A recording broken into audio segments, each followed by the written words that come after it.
You have to be careful. It is a minefield, and there's a lot of hype, and there's a lot of money being thrown at deals which aren't smart. There's a lot of follow the leader. Like there's always, so you have to really be smart, and you can't, chase after deals and pay too high valuation. Hi, my name is Akash Jain, and welcome to Next Gen Wealthcast.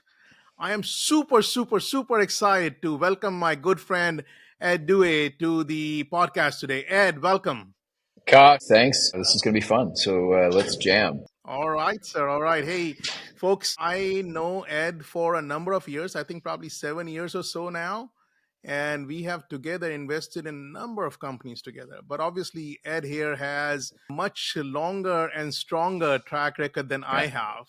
And we're going to have some fun today about talking about some of his 100x investments and whatnot. But to start us off, Ed, why don't you talk to us a little bit about your background and how you got into investing, and not only investing, but what asset classes you invest in and why startups are your Sure. favorite? So, I really started, I've always been kind of a tech head. And so out of college, I was a coder for about a decade. And I always kind of mixed, my family has a background in terms of investing more on the institutional side. And so that's always been kind of my blood as well. So I kind of mixed it too. So I worked for Prudential in the investment banking division and was a coder there, writing all these, fairly complex investment analysis programs. And then as it turns out, I understood the investments better than most people. So I wound up running these funds. So I was running at the ripe old age of about 28 years old, about $500 million in funds. And then, so I always wanted to get into investing and venture. So after business school, I got a job with a venture firm in San Francisco and was there for a couple of years. And so over the next, say 20 years, I've done a bunch of investing in a wide range of venture firms or startup companies. Really starting about 15 years ago, I really started focusing really heavily on. I took a chunk of cash that I had made in real estate per se, and I decided to say, I convinced my wife, okay, I'm going to start investing in early stage companies because I just love going down rabbit holes with technology. So I started doing that. I've invested in about 150 plus companies. I'm an LP in several funds, and I'm very fortunate. I've had 5 seed investments to IPO, NASDAQ IPOs. And my bigger wins have been more on the acquisition side. So I've had, companies, which maybe a lot of people would know, like SNCC, which is a software platform which incorporates security within it. Protocol Labs, which was, 100x for me. So a number of different companies that, I was very fortunate to get involved with. So the early stage part of investing has always been part of my blood. And so that's something that I've continued to do and refined it. So a couple of years ago, Akash, you joined me in a fund where it was really a bunch of high net worth folks got together and we all worked together and we did 30 odd investments in the early stages. And then we've created a more formal fund where you're involved as well. And now it's more of a traditional LP general partner type fund, but really sticking to the knitting in terms of early stage where you're investing between pre-seed and seed. So a lot of these companies may have revenues, may not have revenues.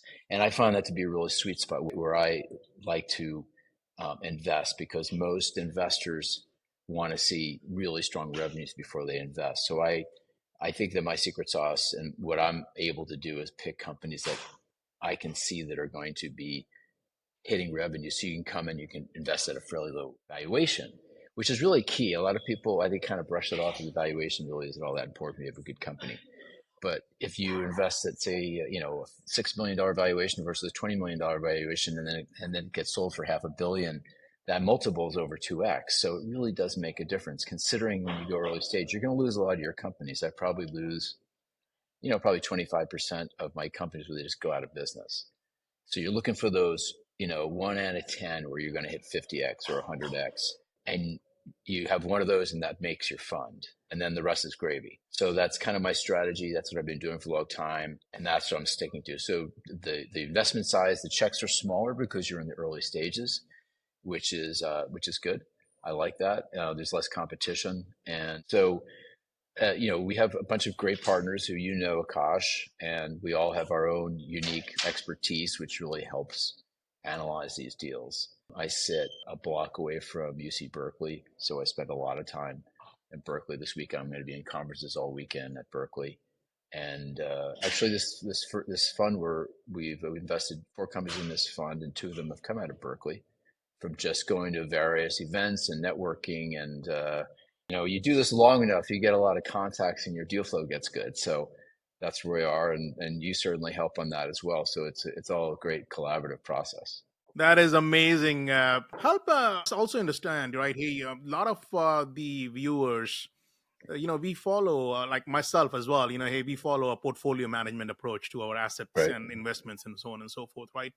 So if I, for example, have half of my money in the stock market and then another 40% in real estate and maybe, hey, some in oil and gas and then a little bit in startups, if you may, together between you and I, right? Hey, obviously we're in our second fund here, but prior to that, we were a part of Battery as well. And we invested a lot in Battery over the last 6, 7, 8 years. Which was an accelerator, Yes. an early stage accelerator, Yep, right? yep. And so, hey, talk to us about your portfolio and how you look at startups as a part of your portfolio, or are you 50% in startups, or how does that work for you? That's a great question. My view is if you're able to find good early stage companies to invest in, if you can get a diversified portfolio of at least 30 plus companies, it's probably the best risk adjusted investment of any asset class out there, in my opinion. And I've done very well financially, and I could talk about. I have lots of great stories I love to talk about. For example, one of the rabbit holes I went down in 2013 was in Bitcoin, and I'm not a crazy like Bitcoin lover and all that. But I looked at the concept and I said, this is good. I like it. I like it. It's high risk, high reward. So I wrote a $25,000 check in 2013 and I held it. And so, that obviously has grown over time. I think that, you have to really diversify your portfolio. I think in reality, I think some of those, I probably diversified maybe a little too much where you have those winners. If you hold on to them, they could really grow, but I think you need to diversify and lower your risk. Over the years, I did sell a lot of Bitcoin, but I now will never sell another Bitcoin in my entire life. And that just sits in my portfolio, right? But if you look at my portfolio of companies, I have this long tail of companies that each year, I'll have a few exits. And so it's a constant stream of cash that keeps coming in over time. And then I'll take that and I'll invest it. I'll reinvest it back in startups, or I'll put it in the stock market, or I'll put it in real estate. I'm very diversified at this point, or I'll put it in gold. I have it's a fairly diversified. So, but I have kind of a barbell strategy, which is very high risk, early stage companies. And then I hold a lot of government securities as well. So diversification is really important.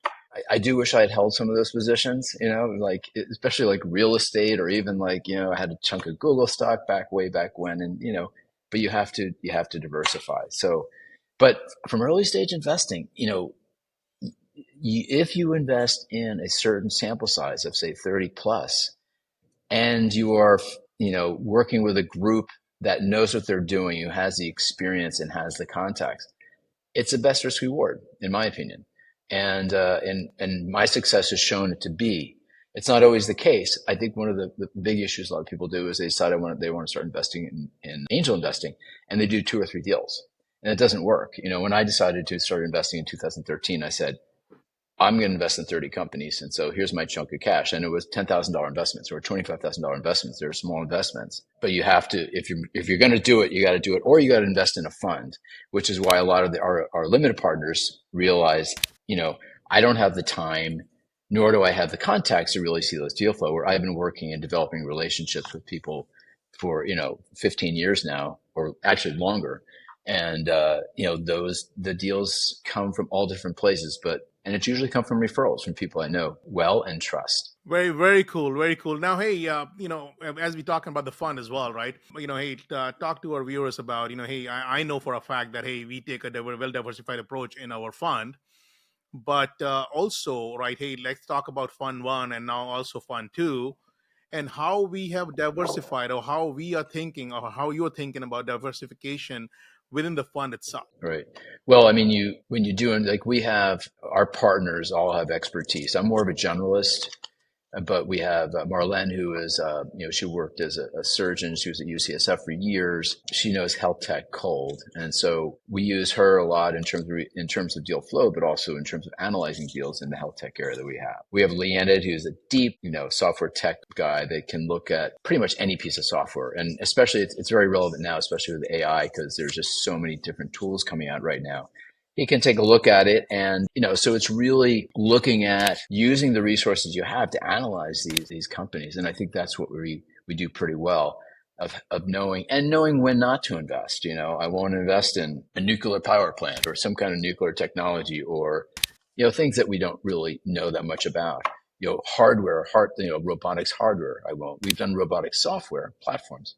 I won't do hardware because our partners really don't know it, or it's very capital intensive, and we tend to view, we're so early, we're really focusing on the software side of things. So you just kind of establish rules in terms of what you do, in terms of how you invest. Very cool. Also, Ed, one of the things that we generally focus on or look for is, hey, the kind of companies that are coming into the pipeline, right? I think Mm. obviously you're very fortunate that you're steps away from Berkeley. But not only that, talk to some of our viewers about the deal flow. I know we look at a lot of Y Combinator, but again, how is our deal flow looking like? Not only that, how do we pick the winners? What is the methodology around? Hey, hey, how do we pick something to even go deep dive into, right? And what is Yeah, it that we're looking yeah. for? Are we looking for revenue? Are you looking for the idea? Are we looking at the team? Again, talk to us about the risk versus reward, as well as what is it that makes a winning investment. I think one of the advantages I have done this for quite a while is that I learned from, well, I hopefully learned from my mistakes, which I've made quite a few. So if you look at what's really important, the number one thing is the team. So we have a criteria. The criteria is the company's got to be valued between 5 million and $20 million. Okay. The idea's got to be good. Right now we're really focusing a lot on AI, just for obvious reasons, just because AI is going to remake every single industry out there. There's going to be companies now that are going to pop that never could have, in existence without AI. And then you have every single legacy company out there. We've looked at a company, it's in sheet metal, right? They're basically taking a sheet metal shop, and they're building it up from the ground up through AI. And so they're ripping out a lot of, in terms of the number of people they need involved, they're adding robotics, and they're expanding this out around the country. I mean, that's a really simple business. It's been around 100 years yet. So that's an example of something that, exists, and there's just going to be all these legacy companies are not going to keep up. Some will, most won't. And so this is the ripest time I've ever seen in terms of investing, without a doubt. On the flip side, our first company is Talos Robotics, and Talos Robotics is building a robotics platform for a number of different applications. Their first application they're going to build is basically a robotic seeing eye dog for seeing impaired people. I mean, that's out there, right? So, but that never could have existed without AI, because the robot's seeing all the data in an autonomous fashion, kind of like how Tesla is picking up all this data, and then the communication between the robot dog and the seeing impaired person. That's another piece of we call it data lake. So I'm not sure where we started with this question, but we do a wide range of companies, and right now it's the problem with investing now is I just don't have enough time in the day to really do as much research as I'd like to do. I mean, it's just this amazing amount of stuff out there with AI, and there's the more you learn, the less you know. It's pretty fascinating, interesting, and it gets me up in the morning, it gets me very excited. So Ed, So hey, we've been talking a lot about technology and AI, but also, hey, what do you do in your free time? A few passions which are not like, hey, which makes it real for you. Hey, a glass of wine or maybe a musical instrument. What's hey, a couple of passions. Talk to us a little bit about who's Ed. so my two girls have just left the house, so I have a lot more time with my wife. So I'm a kind of an exercise freak, so I swim probably 5 times a week. I lift weights. Played a lot of tennis over the past couple of years. I recently picked up the guitar, and then I have just purchased a small harp Wow. that I'm starting to learn how to play. So I I always wanted to play a musical instrument. I never had. So I'll go home every day and I'll play it for a little while. And sometimes I have a good day. Sometimes I don't. But it's just a lot of fun. And I've always loved to sing. Much to my wife's chagrin in the shower. So, so music is becoming a pretty important thing. We travel a ton. We spent a lot of time in Europe and especially in Portugal, and we're in the Bay Area. So hiking is the most beautiful. There's just so many beautiful trails out here. So lots to do, going out to dinner, drinking lots of great wine, as you do as well. Akash, I know that for sure. I always, when I see you, there's usually many times there's a glass of wine in your hand. Hey, Napa has some amazing wineries. Hey, I'm generally in Napa twice a year, so I absolutely love wine and love traveling. Hey, I'm gonna be in Portugal in October. Oh, you My are? Where are second you my going? second time there. We are going for a friend's daughter's wedding, but we are going to be staying in Sintra. Okay, I love beautiful. yeah, Well, I'll give you some ideas if you need yeah. some restaurant ideas or places to see Yeah, no, hey, we are for sure. gonna be heading to Morocco, Casablanca and Marrakesh right after. So looking Nice, forward to that. Yeah. nice. That's very different. Hey, Cool. Ed. Also, for our viewers, right? Hey, now you talked about the couple of instruments. Are you using AI for that to learn those? Am I learning AI? I mean, one of the things that no, I mean, I've been using, YouTube videos. The one thing I am starting to learn is I'm trying to learn Portuguese, and I've used Duolingo, which has been okay. But right now there's all these companies popping up that basically you can have conversation with. And what they'll do is, depending on how fast or how slow or how your pronunciation is, they'll just keep, repetition until you get it right. That's going to be a breakthrough area in terms of, I mean, that's just another slice. It's like we call it these vertical AI slices of companies. There's going to be thousands of them. And that's a very interesting one, where you're going to be able to learn on your speed. You could be like 100 times less talented than someone in terms of, learning a language, but if you just keep repeating it over and over again, eventually you're going to get it. And I think that type of thing, conversational, is always a hard thing because you don't have when someone's learning in school, they're learning out of a book or they're conversing a little bit in the classroom, but you just can't do it. So if you have something you can learn on your own pace, that's a pretty cool thing. So musical instruments, interesting. I don't know. I haven't really thought about that one. Great. Hey, now, and you just talked about vertical slices. I know, Ed, you are on the speaker circuit for vertical AI. Talk to us a little bit about the vertical slices, your talk. I know you're talking here recently at AI4 in Vegas. I think this episode may air after that, but talk to us a little bit Mm. about some of your speaking engagements as well as this particular passion that you have about vertical slices.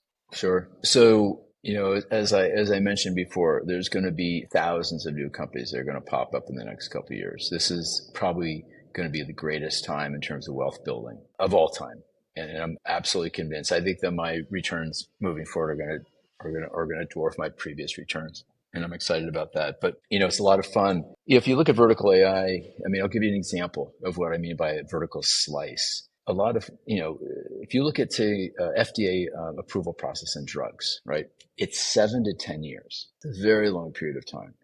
And now you have AI that's coming up with all these drug candidates, all these molecules that can cure all different types of things. And it's only going to get better and better. It's going to accelerate exponentially. The problem is you're going to have all these drug candidates that are sitting before FDA approval process. And you can't wait 7 to 10 years to get that through. You want to have drugs that are going to cure cancers, right? Or whatever that may be. And so, an example of a company we invested in Fund One is called Angstrom AI. And Angstrom, what they do is, a big part of the earlier stages of drug discovery is you're doing experiments in a wet lab. As we all learned in biology class in high school, you have the beakers and the tubes, and you're doing your centrifuges. So they're taking a lot of those. They're looking at that wet lab and they're pulling that in basically in silico within the computer. So what that does is it reduces costs and it reduces the time in terms of drug discovery. So that's one slice of how many slices within that FDA process? Maybe 20, maybe more, maybe less. One of the things is if you get drug candidates if you have to get human trials and to find people who are the right candidates for a human trial, there's a long list of things. Oh, they can't have any liver issues or they can't have any whatever. And so Now with AI, you can just look at this data and within seconds, you can determine, oh, here's 50 people that could fit this trial versus in the past, you had to go through reams of paper or spreadsheets to understand what's going to happen. That's another slice within that 7 to 10 years. There's a lot of other slices in between it to get that. So, in a decade, you get a drug. I think you'll get a drug through FDA process in 3 4 months, which would be fantastic, Very cool. right? Very cool. Ed, hey, we're coming up in time here, but if you had a crystal ball, what does the crystal ball tell you about the next 2 to 5 years here? Hey, there's a lot of people here speculating. What is it that you're speculating on, or what is it that you're confident about with your crystal ball? How should people think about next 2 to 5 years with AI companies? Where should they invest? How should they invest? You have to be careful. It is a minefield and there's a lot of hype and there's a lot of money being thrown at deals which aren't smart. There's a lot of follow the leader. Like there's always, so you have to really be smart and you can't, chase after deals and pay too high valuation and the like. I think most industries are going to be disrupted. And I think there's a great opportunity for people building companies from the ground up. Let's say you could build tools for a law firm to help them be more efficient, or you can build tools and you can build your own law firm. You're a new fangled law firm from the ground up utilizing AI. Every industry is going to be like this. So, I think across the board, you're going to have, a lot of the bigger companies are going to do fine. The public companies are going to do great. I think you're going to have a lot of the more traditional manufacturing is going to be incredibly disrupted as people really rebuild and retool from the ground up. I believe though there's going to be a lot of transition in jobs, but I think at the end of the day there's going to be significantly more jobs, and what it's going to enable people to do is be much more productive. I mean, for me, I use it all day long. I use it in so many different ways. We could a 2 hour piece on this in terms of how I use it during the day, and it's all day long. So it's an incredible productivity tool. You need to be careful where you invest. You need to invest with people who understand how to invest and are not going to get caught up with the hype. And so they have to have been through various cycles of ups and downs and knowing that, you have to be careful in terms of how to be conservative. Conservative early stage, it sounds like it's a contrarian, concept, but it really isn't. You have to be conservative, and we are conservative in our early stage investing. Very cool. Folks, you have it. Being conservative, don't get caught up in the hype. Look at a portfolio, maybe a fund type model. There you have it from the expert, from the 100x multiplier investor, Ed Due. My friend, thank you so much. It has been Thanks, such a Akash. pleasure. Always a pleasure spending time with you. Appreciate it. Thank you, All right. sir. We'll talk soon. Thank you, All folks. Thanks right. for Take care now. watching Next Gen Wealthcast. See you soon. Thanks. Bye.